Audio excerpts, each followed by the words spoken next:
Unapata mtu kwa makosa, alafu sasa anakasirika kukuliko. Ati sasa ni wewe sasa uanze kusema pole. Mimi nimepata mtu kwa makosa, akakasirika, ananiuliza, really? Mbona hukusema unakuja? Yaani unaweza nifanyia hivyo? Ati sasa anakasirika kwa sababu si kusema nakuja. Hiyo manipulation muache. Mimi niko na rafiki yangu ameniuliza, hii iPhone 17 Pro Max nimenunua pesa ngapi? Wapi?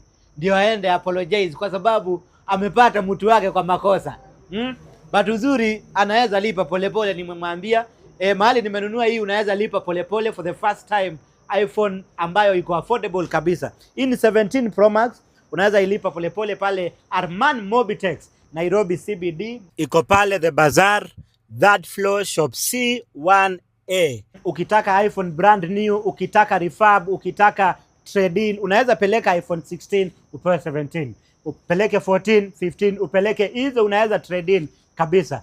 Ulipe mdogo mdogo ama ulipe cash, jigift. At least mwaka ikiisha pia wewe jifurahishe. Si lazima pia ufurahishe huyo ambaye amekukosea kila saa. Unaweza jifurahisha, chukua yako pale Arman Mobitex. Na pia tunafanya delivery, unaweza piga simu uletewe simu unataka. Ongea tu na sisi hapa, mambo itakuwa nzuri.